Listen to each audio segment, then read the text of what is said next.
పాక్ యుద్ధ మేఘాలు అల్లుకున్నాయి. పహల్గాం బైసారన్ ఉగ్రదాడిలో 26 మంది చనిపోగా ఈ ఘటన తర్వాత రెండు దేశాల మధ్య ఉద్రిక్తతలు తారస్థాయికి చేరుకున్నాయి. దాడి తర్వాత భారత్ కఠిన చర్యలు తీసుకుంది. సింధు జల ఒప్పందాన్ని రద్దు చేయడంతో సహా అనేక ఆంక్షలు విధించింది. భారత్ నిర్ణయాల తర్వాత పాకిస్తాన్ ఉడత ఊపులు ఊపుతోంది. పైకి వార్నింగ్లు అంటూ ఓవర్ యాక్షన్ చేస్తున్నా లోపల వణుకుతోంది. యుద్ధమే వస్తే జరగబోయేది ఏంటో పాకిగాళ్లకు తెలుసు. పాకిస్తాన్ ఇప్పుడు దాదాపు అడుక్కు తినే పొజిషన్. ఫైటర్ జెట్లను పరీక్షించడం కాదు కదా, సైనిక వాహనాలకు ఇంధనం కొట్టించలేని పరిస్థితి. అసలు బలమే లేని పాక్ బలుపు చూపిస్తోంది. భారత్ శక్తి ముందు నిల్చునే స్థాయి కూడా పాకిస్తాన్కు లేదు. ప్రపంచంలోని అత్యంత శక్తివంతమైన సైన్యాల జాబితాలో భారత్ 4వ స్థానంలో ఉంటే పాకిస్తాన్ పరిస్థితి దిగజారుతూనే ఉంది. 12వ స్థానంలో ఉంది. భారత్ జనాభా దాదాపుగా 140 కోట్లకు పైగానే ఉండగా పాక్ జనాభా 24 కోట్లు. భారత రక్షణ బడ్జెట్ 6.8 లక్షల కోట్లు కాగా పాక్ డిఫెన్స్ బడ్జెట్ 54,000 కోట్లు మాత్రమే. భారత మిలిటరీలో 14,55,550 మంది యాక్టివ్ సోల్జర్స్ ఉండగా రిజర్వ్ సైనికుల సంఖ్య 11,55,000. పాకిస్తాన్లో 6,54,000 మంది యాక్టివ్ సోల్జర్స్ ఉండగా 5,50,000 మంది రిజర్వ్ సైనికులు ఉన్నారు.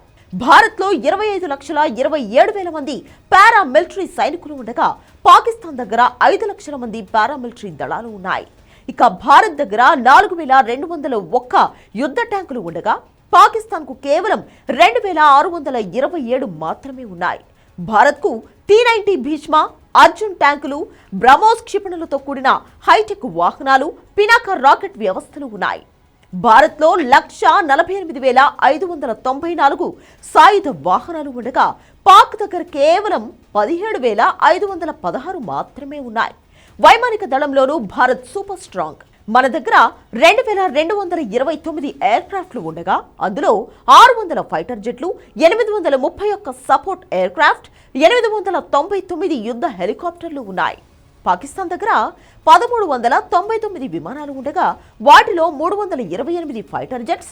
ఇక పాక్ దగ్గర ఉన్న వార్ హెలికాప్టర్లు 373 మాత్రమే. భారత్ దగ్గర అటాక్ హెలికాప్టర్లు 80 ఉండగా పాక్ దగ్గర 57 మాత్రమే ఉన్నాయి.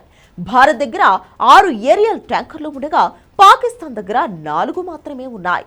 ఇండియన్ ఎయిర్ ఫోర్స్ దగ్గర రైఫిల్తో పాటు Sukhoi Su-30 MKI, Mirage 2000, MiG-29 fighter జెట్లు ఉన్నాయి. బ్రహ్మోస్, అస్త్రా, రుద్రం, నిర్భయ్, ఆకాశ్ లాంటి క్షిపణి వ్యవస్థలతో అమర్చారు.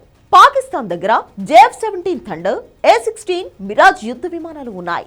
మన నావికాదళానికి కనీసం పోటీ ఇవ్వలేని స్థితిలో ఉంది పాక్. యుద్ధ నౌకలు, జలాంతర్గాముల్లో భారత్తో కంపేర్ చేస్తే పాక్ చాలా వీక్. భారత్లో మొత్తం 293 నేవీ స్థావరాలు, 18 జలాంతర్గాములు ఉండగా పాకిస్తాన్కు 121 నేవీ స్థావరాలు, 8 జలాంతర్గాములు ఉన్నాయి. INS విక్రమాదిత్య, INS విక్రాంత్, భారత్కు 2 ఎయిర్ క్రాఫ్ట్ క్యారియర్లు ఉండగా పాకిస్తాన్కు అసలేమీ లేవు. భారత్ దగ్గర 13 డిస్ట్రాయర్లు, 18 కార్వెట్స్, 14 ఫ్రిగేట్లు, 18 సబ్మరైన్లు ఉండగా పాక్ దగ్గర 0 డిస్ట్రాయర్లు, 9 కార్వెట్స్, 9 ఫ్రిగేట్లు, 8 సబ్మరైన్లు మాత్రమే ఉన్నాయి. నిఘా నౌకలు భారత్ దగ్గర 135 ఉండగా పాకిస్తాన్ దగ్గర 69 మాత్రమే ఉన్నాయి. ఇండియన్ నేవీలో 1,42,252 మంది యాక్టివ్ సైనికులు ఉన్నారు. ఇది పాక్తో కంపేర్ చేస్తే చాలా రెట్లు ఎక్కువ. ఇవన్నీ చూసి కూడా పాకిస్తాన్ ఇప్పుడు యుద్ధానికి ముందుకు వస్తే ఆ దేశానికి మిగిలేది చిప్పే.